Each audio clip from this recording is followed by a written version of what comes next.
Baik, terima kasih Kak Konti. Saya suka. Ya, hari ni kita nak sembang-sembang tentang tajuk yang menarik sebenarnya. Tentang lepasan, panduan untuk lepasan graduan. Sebab kita tengok bila bermulanya habis proses pembelajaran itu, bermulalah kehidupan bagi seseorang itu kan.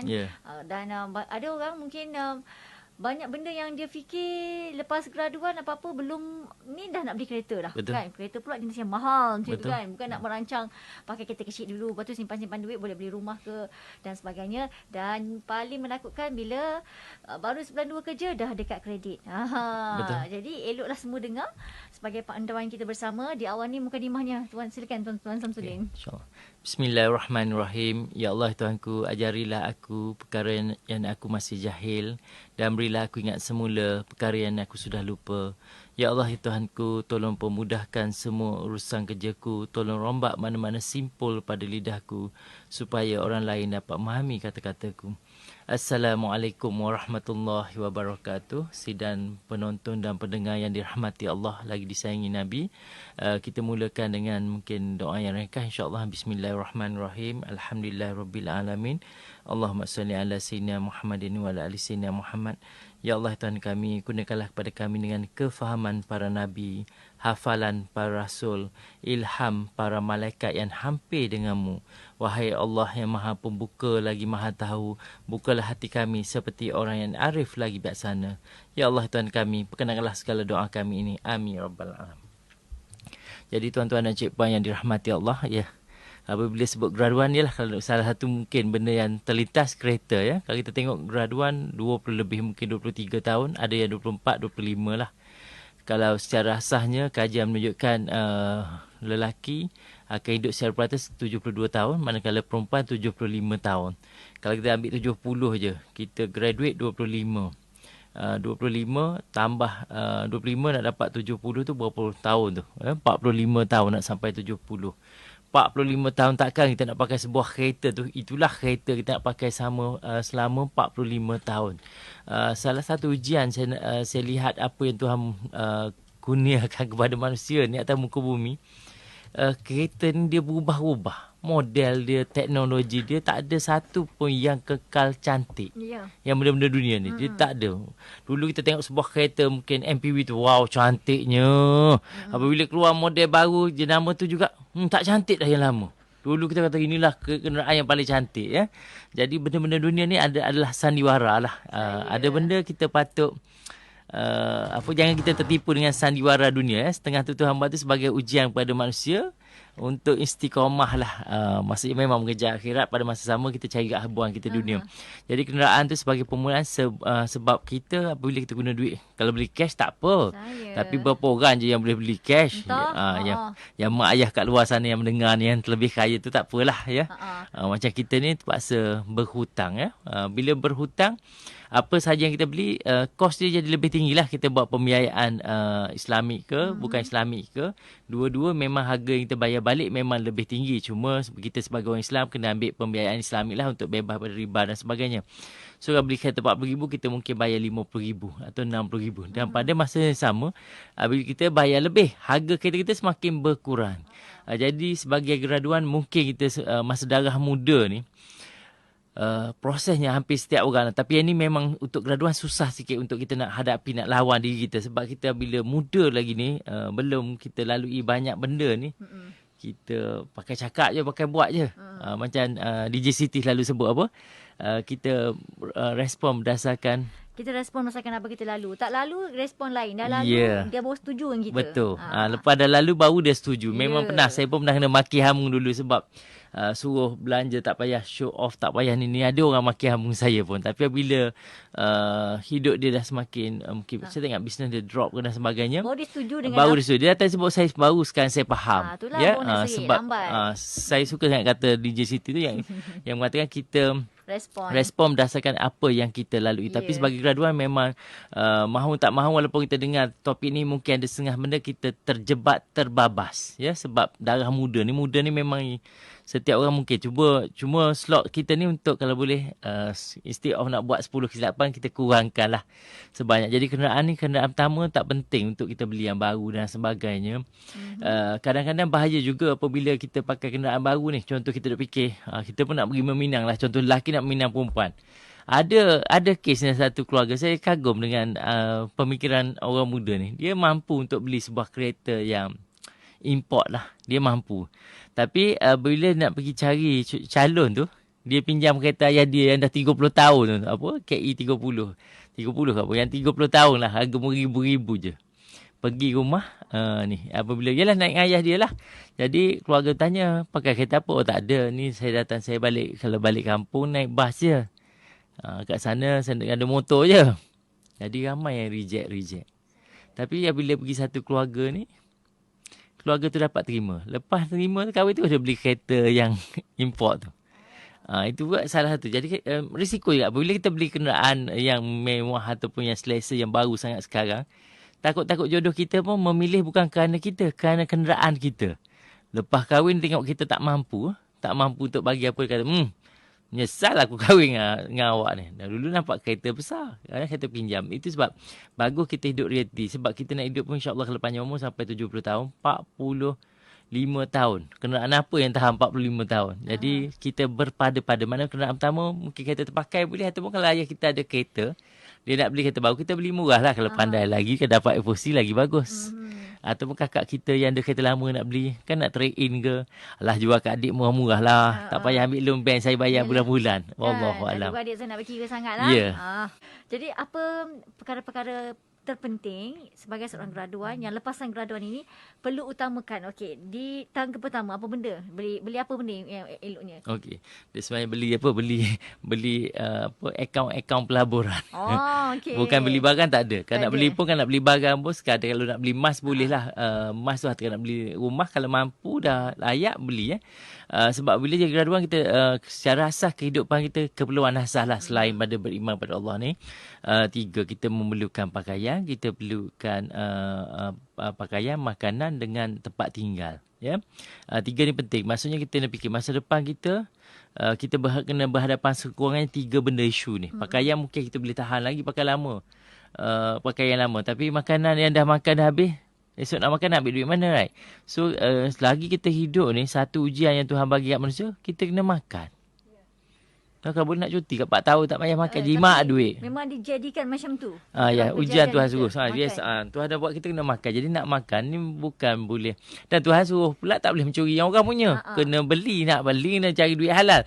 Itu yang jadi benda kita fikir. Kita untuk diri kita sendiri pun, macam mana kita nak ada duit supaya sehingga kita mati tu, kita mampu untuk membeli makanan, guna duit halal. Dan kalau kita dah berkeluarga, lagi banyak lagi komitmen kita dan sebagainya. Itu yang kita perlu fikirkan sekarang. Dan sebenarnya berfikir itu penting. Supaya berfikir masa graduan ni, tengah belajar lagi pun bagus. Kalau dah start kerja pun fikir selalu supaya dia akan memberi panduan kat kita. Bila kita berfikir, kita akan dapat idea apa yang terbaik untuk kita. Dan yang ketiga, tempat tinggal. Dan kita tengok harga rumah zaman ayah kita beli. Semalam ada my staff pergi jumpa klien dia. Dia kata rumah dia duduk rumah ayah dia lah. Ayah dia dah mungkin duduk rumah lain bagi kat dia. Dia kata ayah saya beli dulu tak sampai 100,000 rumah tu. Sekarang ni market 3 juta. Cuba bayang. Tu ayah dia baru. Kalau dia nak beli, memang sakit lah. Jadi sebenarnya benda tu 3 yang paling penting. Jadi fokus hidup dia macam mana nak cari duit untuk at least kurang-kurang 3. Ataupun paling tak pun tempat tinggal dengan pakaian. Itu penting. Jangan bila dia fikir serius, dia baru nampak majlis perkahwinan tu jadi tak berapa penting. Kahwin tu penting, akad nikah tu penting, tapi majlis tak. Sebab tidak ada kajian pun mengatakan siapa buat kahwin grand, dia akan bahagia sampai ke kiamat lah. Ataupun ada kata alah kahwin ni hanya sekali. Yang tu dusta. Yang sebenarnya yang betul sekali adalah mati. Kahwin belum tentu. Ada orang 4-5 kali, baik lelaki baik perempuan, sama ada suami dia mati ataupun bertemu jodoh baru. Siapa boleh baca takdir? Kan? Betul. Okey, baik, kita nak raikan pengalaman dan soalan daripada pendengar kita. Jom kita tengok apa yang dikirimkan oleh pendengar kita di FB Live dululah ni, Tuan Samsudin. Terima kasih anda yang menonton, yang juga yang menitipkan komen di situ. Nurasina Syaharum kata, dulu lepas grad saya naik LRT komuter. Janji duit boleh hantar kampung untuk adik-adik dan mak ayah. Baik. Okey, bagus. Kan? Dia sebenarnya kadang-kadang kita tengok hidup orang lain tak ada mak bapak senang kaya.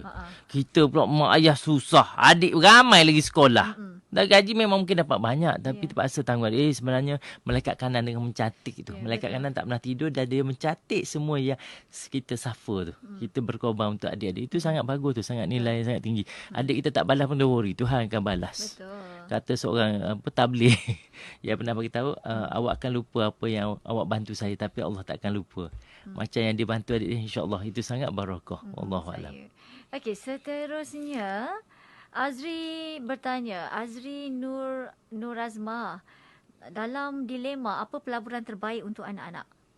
Okey, dia sebenarnya kalau tanya saya secara peribadi, saya suka diversify setiap anak lain sebab kita tak tahu apa yang akan berlaku esok. Macam DJ sebut tadi, kita tak tahulah. Kita tak tahu apa yang akan berlaku esok. Petani pun tak tahu. 5 minit lagi berlaku tak tahu. Jadi sebagusnya biar ada. Okey. Yang bagus di antara pelaburan di luar sana, insya-Allah pelaburan paling betul ilmu lah. Itu sebab kalau boleh dengar slot kita juga di Radio Weekend setiap Jumaat 3.15. Hartanah pun ya. Okey, takafu untuk pelindungan pun ya. Beli emas pun ya.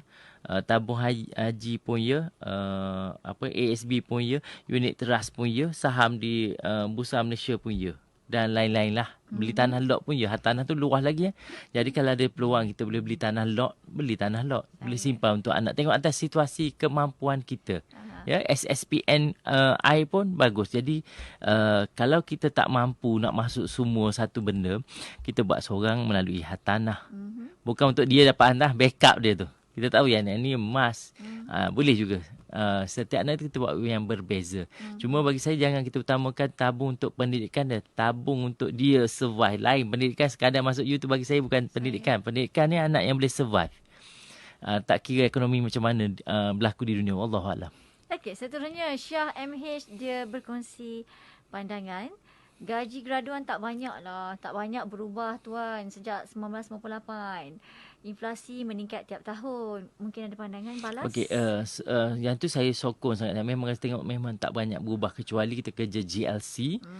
Kita kerja government pun tengok tarik lah yang high-high ni. Kalau yang biasa kan swasta setengah-setengah yang biasa pun tak naik. Dia isu macam ni. Saya tengok kebanyakan kami sebab isu productivity sebab kita semakin lama memang kita nampak negara makin maju tapi produk-produk sekarang banyak Cina yang buat. Kalau kita buat kat Malaysia kita nak compete, maknanya syarikat tempat kita kerja pun nak compete dengan orang lain pun sakit. Jadi apabila sakit nak bagi tinggi hampir mustahil. Cuma saya galakkan biar kita ada multi skill sebab di Malaysia ni saya peluang untuk dapat kerja gaji besar ada. Cuma tak ada orang yang skill. Banyak orang mungkin graduan tapi dia buat kerja contohnya 6 jam. Banyak ni yang boleh siap. Ada orang buat 3 jam boleh siap. Secara asal bukan macam saya, background saya first degree saya perakaunan. Tapi saya pernah repair, mana saya pernah masuk engineering, saya pernah jadi sampai kru kapal terbang. Multi-disiplin. Bukan apa, supaya apabila kita ada banyak peluang untuk kita naik pangkat ke, nak tukar organisasi yang lebih bagus pun insya-Allah ada lah. Tapi isu tadi memang saya kata memang yang perlu dihadapi. Amalkan doa yang minggu lepas. 4 doa yang kita baca. Hari ni kita baca 1 ya.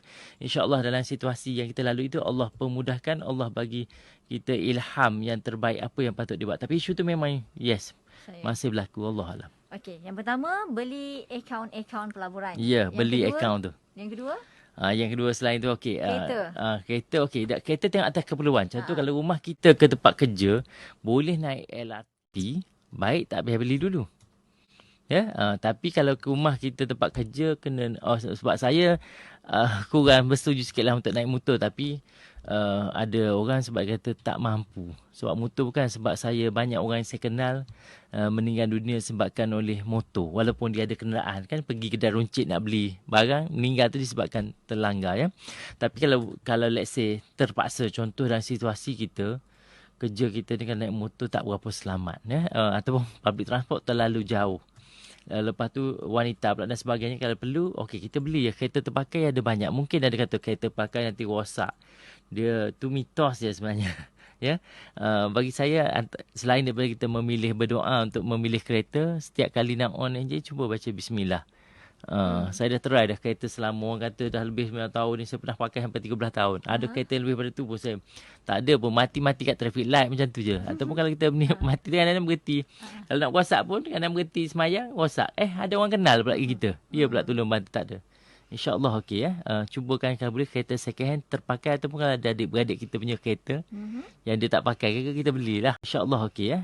Cubakan kalau boleh kereta second hand terpakai, ataupun kalau ada adik-beradik kita punya kereta yang dia tak pakai, kita belilah. Kalau pandai kita ya, kakak beli kereta barulah. Kakak dah kerja lama dah. Dah ada modal, saya tak ada lagi. Kadang-kadang kakak tu bagi dengan harga murah tu percuma pun ada. Saya.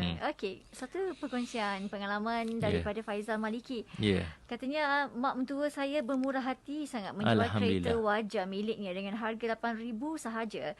Jadi saya jimat bayaran bulanan sebanyak 400 sebulan. Contoh bayaran Azia kali 12 4,800 setahun. Bagi yang mendengar, saya mohon jasa baik untuk jadi mak mentua macam tu. Kalau kita ada kenderaan, kadang-kadang menantu kita tak ni, kita ringankan beban dia. Sebab bila kita ringan, menantu ni dia bukan suspek, dia respect kita. Tapi kalau kita buat majlis kahwin guna duit menantu, dia suspek kita. Wallahualam. Okey, di FB kalau boleh pendengar kita ya, tulis nama dan dari mana.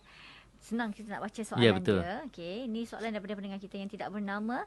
Memandangkan susut nilai kereta itu tinggi, kalau jangka masa dalam 45 tahun, berapa kerap harus kita tukar kereta? Adakah 9 tahun sekali macam bank loan? Okey. Tempoh sebenarnya kalau kita nak beli kenderaan apa baru ke second hand, tempoh maksimum untuk beli kenderaan adalah 4 tahun sahaja. Tu paling teruk 5 tahun. Yang bank bagi tu untuk memaksimumkan keuntungan mereka juga. Tak ni untuk kita sebagai rakyat yang insya-Allah berpendidikan dan kita nak mencerdikkan diri kita. Kita tak nak menjadi pengguna yang dipijak. Kita nak jadi pengguna yang bijak. Kita pun tajuk bijak wang, insyaAllah ya. So jadi tempoh kenderaan kalau kita nak beli, kita beli tempoh 5 tahun sahaja. Kalau kenderaan yang kita nak tu 5 tahun menyebabkan asurannya terlampau tinggi, maksudnya kenderaan itu tak sesuai untuk kita. Walau bagaimanapun ada sidang pendengar penonton di luar sana yang terpaksa ambil 9 tahun. Terpaksa. Tapi kalau sekadar Azia ke whatever yang kecil tu, kita terpaksa tak apa. Terpaksa memang tak boleh lah. Kalau 5 tahun kita tak nak sebuah, sebab bawah Azia dah tak ada lah, takkan nak naik motor dan sebagainya ya. Yang tu tak apa, tapi bagi kita yang boleh buat yang lebih tinggi dan sebagainya, 5 tahun saja. Ataupun kalau nak bagus 4 tahun. 4 tahun saja tempoh. Dan berapa lama nak pakai kenderaan, dia bergantung atas kita sebenarnya. Kalau kita servis minyak, dia gini, kadang-kadang kereta tak rosak pun. Tapi sebab jiran sebelah dah tukar kereta baru. Ada kes ni seorang jual yang maklumkan kepada sifu saya, dia maklumkan kepada saya. Dia jual ni kereta barulah. So daripada 1.5 ke tu 2000cc daripada 1500 cc. Jadi dia orang nak tukar kereta lah. Jadi dia orang dah pilih dah kereta 2000. Husband and wife dah suka dah kereta yang 2000cc tu. Yang paling bestnya isteri tanya, "Bang, kereta kita yang 2000cc ni warna apa?" Suami kata, sama warna macam hari tu kan. Contoh hari tu warna putih lah. Alah bang, kalau warna putih kat baik tak payah tukar kereta. Jiran sebelah nanti tak perasan kita tukar kereta. Nampak? Kadang-kadang isu nak tukar tu because of jiran punya. Nak suruh dia nampak kita dah berada. Tu tak boleh. Jadi tempoh nak pakai ni sebenarnya kereta tak ada. Dia tidak ada had. Cuma bila kita pakai, kita rasa dah tak safety. Ataupun tak safety banyak benda. Contoh kita memang, contoh saya ceramah, right? Kena pergi sana yalah, mana satu Malaysia ni kena pergi baru balik daripada Ipoh kan. Pukul pagi dan sebagainya. Okey. Jadi saya kena ada kenderaan yang saya rasa yakin insya-Allah dia boleh bawa saya point A ke B. Saya tak apa, kereta lama pun tak apa. 10 tahun, 15 tahun saya boleh drive. Cuma kalau rasa ni kereta ni macam tak sampai, dan risau, dan kerja kita memang kena on time. Dan mungkin masa dengan kita ada duit kita boleh tukar. Cumanya saya galakkan kalau boleh kereta kedua atau ketiga kita beli dengan duit dividen. Jangan guna duit gaji lagi. Cukup kereta pertama, kedua je. Kalau kita guna lagi ketiga, kita akan sampai ke mati pun hutang. Penat lah. Pergi pagi, balik petang. Dapat gaji, bayar hutang. Target kereta ketiga, kita dah beli cash. Cash tak sebenarnya kereta. Kalau tak mampu kereta baru, kita beli kereta second hand lah. Tak ada masalah. Dengan dividen nanti insyaAllah. Wallahualam. Okey, kita rehat seketika. Dan kita akan kembali selepas ini. Jadi untuk anda, teruskan setia bersama dengan kami. Tajuk kita panduan untuk lepasan graduan. Tuan Samsudin, bila kita sembang-sembang tentang lepasan graduan ni, macam-macam perkara. Yang lebih penting saya rasa mak ayah kan. Ya, Sebab betul, gini, insya-Allah. bila anak dah habis belajar, dalam sekitar umur 24-25 macam Ya, tu betul. kan. Bila dia orang rasa macam dah besar sangat, bila mak ayah cakap tak nak dengar, degil ketegak orang Kedah kata Betul, kan. betul. Degil ikut kepala dia je kan. Tapi bila dah lama-lama, bila susah, mak ayah tak sampai hati pula kan. Bila cakap, itulah dulu orang cakap jangan beli kereta mahal kan. Ya. Cukup kita kecil dulu, simpan untuk beli rumah ataupun buat apa-apa pelaburan. Tapi tak Betul. nak dengar kan. Sebab pantang tengok orang lain bergaya, dia pun nak bergaya. Betul. Okey, kita ada soalan daripada pendengar kita. Faizal Maliki bertanya, sekiranya bekas graduan telah tersilap beli kereta yang mahal, ini salah satu contoh lah. Dan pembiayaan peribadi, dah beli kereta mahal, ada pula pembiayaan peribadi. Apakah solusinya Tuan Samsudin? Mungkin kena baiki profil keuangan ke? Okey. Itu salah satu kena tengok balik dia punya pembelanjaan. Sama ada kereta tu kalau kita jual lagi menguntungkan ke. Kalau tak, memang tak, kadang-kadang kita boleh cari third party yang nak beli kereta tu. Cuba tu. Kalau tak ada, memang kena teruskan lah. Cuma nak tengok balik kita punya pendapatan tu. Sama ada kita kena tambah pendapatan lain untuk mempercayai. Sebab dia hutang yang buatkan kita semakin lama semakin miskin. Ada 3. Hutang kad kredit. Kalau ada kad kredit tak apa, hutang dia. Yang beli tak bayar habis. Kedua adalah pinjaman peribadi. Macam tadi dia dah ada. Contohlah graduan dah ada. Dan seterusnya adalah kad kredit, pinjaman peribadi, skim asuran mudah. Dan kereta sekiranya mengambil pembiayaan lebih daripada 5 tahun. Jadi isu tadi memang dah ada dah. So, jadi memang kalau boleh kurangkan gaya hidup yang lain. Kadang-kadang 2 tu dah ada. Kadang dah pakai kereta mahal, takkan nak pakai handphone, smartphone yang biasa. Itu yang nak jaga. Jaga yang lain dah. Sebab dan satu lagi tengok kenapa kita terlibat tu dengan kenderaan mahal. Sama ada kita suka baca majalah yang kenderaan kan, yang setengah yang show off, yang kita rasa down. Kena ubah gaya. Dia kena ubah perangai. Bukan kena tambah duit apa-apa. Bila kita tahu penyakit, kenapa kita boleh terjebak beli kenderaan. Kalau contoh, sebab dulu tak pernah dengar radio IKIM. Dengar radio IKIM. Maksudnya cuba buat benda-benda yang boleh menghalang kita. Sebab nanti ada penyakit lain yang akan datang. Wallahualam. Sayang. Okey, kita beralih pula ke talian WhatsApp Konti IKIM FM. Soalan daripada Anas dari Kedah. Saya beli kereta second hand saja. Cari dalam online. Okey, owner nak migrate ke Jepun, dapat harga murah dari pasaran. Pergi kerja ulang-alik naik motor dari Kedah ke Penang 97 km sehala sejak 2011 terkerana kos jam dan masa. Dan Alhamdulillah Allah pelihara selamat setakat ni. Alhamdulillah. Walaupun naik motor, itu pun kesan pengalaman. Tu saya takut. Dengar pun dah. Tapi Alhamdulillah lah. Bacakan doa yang kita baca tadi. Takut Tuhan bagi yang lain kat kita, insyaAllah. Okey, Fat dari Puchong. Kalau kereta loan untuk 4 tahun, kereta baru boleh ke jual kereta lepas 4 tahun dan beli cash kereta baru? Kalau tak cukup, baru buat loan baki kereta. Boleh. Sama ada nak. Tapi sebagusnya kalau boleh, kenapa 4 tahun kita ambil? Sebab kita nak dapat manfaat daripada kereta tu. Sebab kalau 4 tahun kita bayar contoh 800 sebulan, duit kita dah habis untuk buat pelaburan. Jadi apabila kita habis 4 tahun, contohlah kita nak pakai kereta tu 10 tahun, 6 tahun lagi kita simpan 800 sebulan tu untuk pelaburan dah. Kan kalau kita ambil 9 tahun 800 habis. Belum habis kita dah ambil lagi. Jadi kita tak ada peluang untuk simpan duit 800 tu. Bagi saya kita habiskan cepat biar 4 tahun tu, supaya sebelum kereta tu rosak yang kita rasa dah tak stabil kita nak bawa, kita ambil duit yang sama untuk masuk dalam pelaburan, salah satu pelaburan yang kita bicara tadi. Wallahualam. Okey, seterusnya Ira nak minta pandangan yang mana lebih baik, sama ada ambil loan ASNB sehingga 200,000 atau ambil loan ASNB yang biasa sahaja. Yang biasa tu macam mana? Okey, kalau let's say kita mampu buat 200, kalau tak mampu buat 100,000. Mungkin tahun ni 100,000, tahun depan baru 100,000. Dia pecahkan 2, wallahualam. Okey, Mar bertanya di FB Live IKIM FM, macam mana lah kalau hidup tanpa hutang ni? Andainya gaji hanya cukup makan je, sangat mustahil di zaman sekarang ni sebab semua benda mahal. Betul. Dia sebenarnya benda yang manusia perlu 2 je. Ambil hutang pembiayaan rumah dengan kereta. Yang lain, bila kita ambil pembiayaan peribadi, kita dah hidup mostly kebanyakan orang, bukan semua orang, gaya hidup. Kalau kita hidup ikut keperluan yang normal biasa, cukup dengan rumah dengan kereta je. Saya rasa kalau ada hutang jenis baru buat, orang ambil lagi Sebab dunia ini satu pinjaman. Selagi boleh pinjam, kita pinjam. Tak payah bank kata aku saman, wallahualam. Okey, lepas tu pening kepala kan. Ya, betul. Selagi boleh pinjam, sebab pinjam. Kadang-kadang sebab budaya orang, sebab isu kahwin tak perlu pinjaman. Sebenarnya kenapa buat kenduri ni? Sebab takut nanti apa orang kata. Itu kesilapan kita, wallahualam. Yalah. Okey, seterusnya Ahmad Asri Abdullah di FB Live Kim FM. Asri dari Johor Bahru. Saya tukar kereta baru setiap 5 tahun dengan installment 9 tahun kerana lebih menguntungkan. Contoh katanya tahun 2013 baru beli 62,690. Beli installment 5 tahun total payment 71,696. Beli installment 9 tahun total payment cuma 46,889. Tahun kelima saya jual, hanya value dia 29,000 sahaja. Jadi saya rugi 17,889. Kalau cash atau 5 tahun installment rugi 42,696.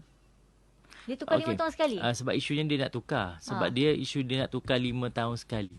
Tapi kalau isu dia pakai sampai 9 tahun, untung yang 9, yalah.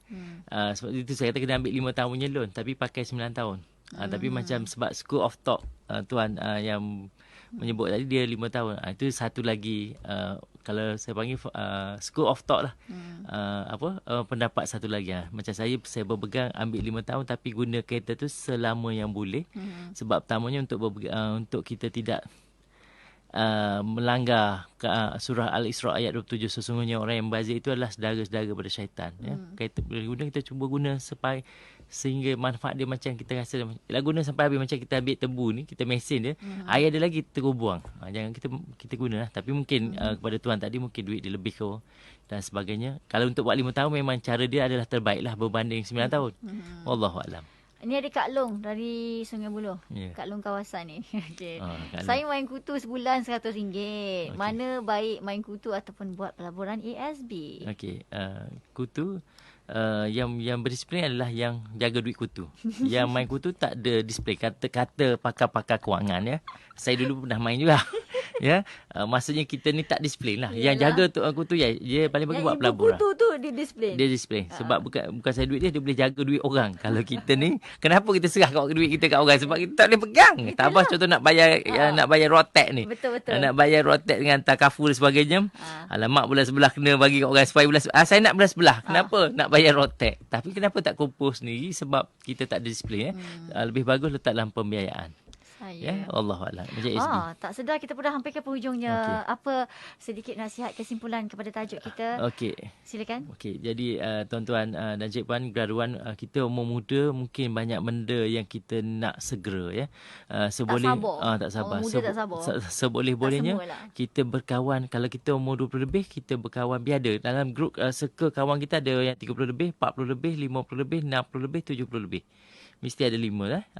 Kalau kita 20 lebih, 30 lebih, 40, 50, 60. Sebab masing-masing bila berkawan, automatik kita akan nampak masa depan. Bila kita duduk macam saya suka duduk di kawasan taman yang orang yang dah 70, 60 lebih. Sebab jadi kita nampak nak kejar apa? Kejar kubur lah. Sebab sekejap kita tengok kawan kita ke jiran kita yang kat surau kita jumpa, alamak tak ada dah. Saya pergi kursus balik dah, anak kata ayah ni tak ada dah. So kita tahu kita pun tak akan ada. Jadi kita nak berbelanja pun kita fikir yang lebih waras lah. Tapi kalau kawan kita semua, dan kalau kita dah berkahwin, kita berkahwin dengan orang bujang, lagi lah. Kan keluarga dia malam keluar dengan orang sebab kita tak. Jadi boleh biar ada semua jenis orang tu. Jadi insyaAllah setiap orang tu akan beri manfaat kepada kita. Dan walaupun kita muda, orang nampak bijaknya orang ni berbelanja. Sebenarnya bukan kita, sebab kita ada kawan-kawan yang semua latar belakang dan umur. Masing-masing akan bagi nasihat yang lain. Wallahualam. Terima kasih. Tetamu saya petang ni Tuan Samsudin Khadir, seorang penerangan kewangan. Tajuk kita panduan untuk lepasan graduan. Terima kasih pendengar yang menonton, yang mendengar maupun yang bertanya soalan. Moga panduan ini benar-benar dapat dijadikan sebagai panduan buat anda yang mendengar. Kita jumpa untuk minggu depan Tuan Samsudin. InsyaAllah. Assalamualaikum. Waalaikumsalam warahmatullahi wabarakatuh. Hanya Allah yang tahu segala-galanya, sebenar-benarnya dan yang sebetul-betul dengan berkenaan topik kita. Wallahualam. Terima kasih. Saya suka.